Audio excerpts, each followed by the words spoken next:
Hello everyone. In our today's video, we are going to talk about section 111 of Indian Evidence Act. तो basically ये section बात करता है कि proof of good faith in transaction where one party is in relation of other active confidence. मतलब इस section में बात करी गई है कि एक्टिव कॉन्फिडेंस जिस पार्टी के पास होता है, बर्डन ऑफ प्रूफ उसी पार्टी के पास लाया करता है। दैट मीन्स कि अगर कोई ट्रांजैक्शन एग्जीक्यूट हो रहा है और अगर उस ट्रांजैक्शन के को एग्जीक्यूट करते समय क्या उस पार्टी का गुड फेथ था या नहीं, अगर ये चीज क्वेश्चन में है तो जिस पार्टी के ऊपर एक्टिव कॉन्फिडेंस था उसी के ऊपर बर्डन ऑफ प्रूफ होगा to prove that yes there was a good faith while executing the transaction. अब हम इस सेक्शन को रीड करते हैं।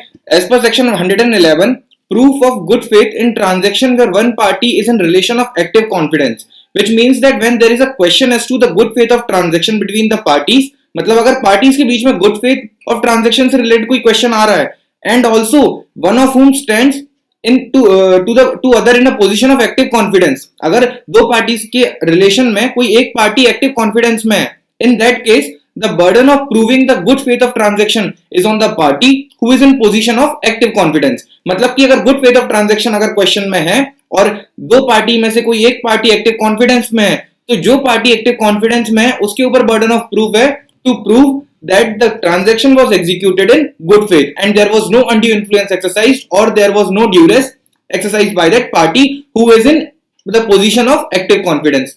एक्टिव कॉन्फिडेंस की पोजीशन में पार्टी कब हो सकती है? उसके इलस्ट्रेशंस कुछ इस प्रकार हैं कि जैसे रिलेशनशिप ऑफ फादर एंड सन जहां पर फादर एक्टिव कॉन्फिडेंस में होता है, मास्टर एंड सर्वेंट जहां पर मास्टर एक्टिव कॉन्फिडेंस में होता है, टीचर एंड स्टूडेंट जहां पर टीचर एक्टिव कॉन्फिडेंस में होता है, एक्टिव कॉन्फिडेंस की पोजीशन में होता है। And similarly it goes with the principal and agent, doctor and patient, religious guru and devotee.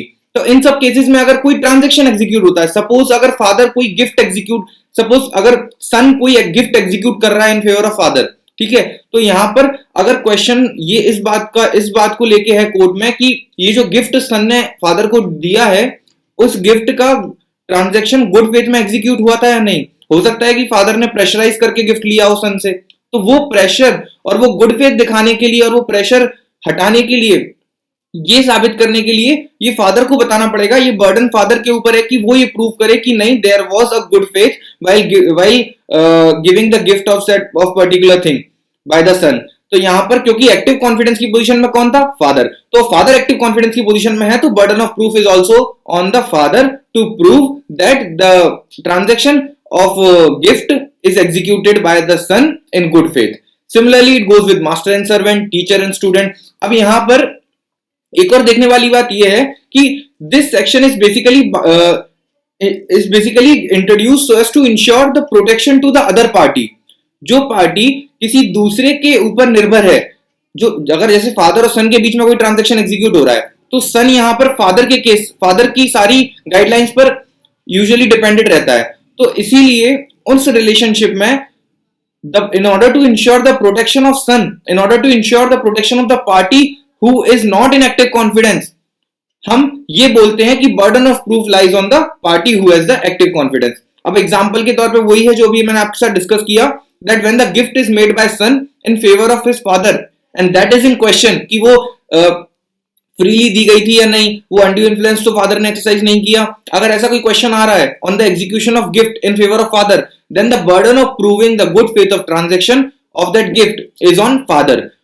That means that father has to show that gift was not under any undue influence and it was independent act of donor, that is it is an independent act of son। तो अगर ये proof कर देते उस case में active confidence वाली position में जो फादर अगर ये प्रूव कर देता है तो वो ट्रांजैक्शन गुड फेथ में एग्जीक्यूट हुआ, ये प्रूव हो जाएगा। बट सन के ऊपर इससे रिलेटेड कोई भी रिस्पॉन्सिबिलिटी नहीं होती है। So this was all about this section. मिलेंगे अगली वीडियो में जहां बात करेंगे सेक्शन 111A जो बात करता है presumption as to certain offences के बारे में।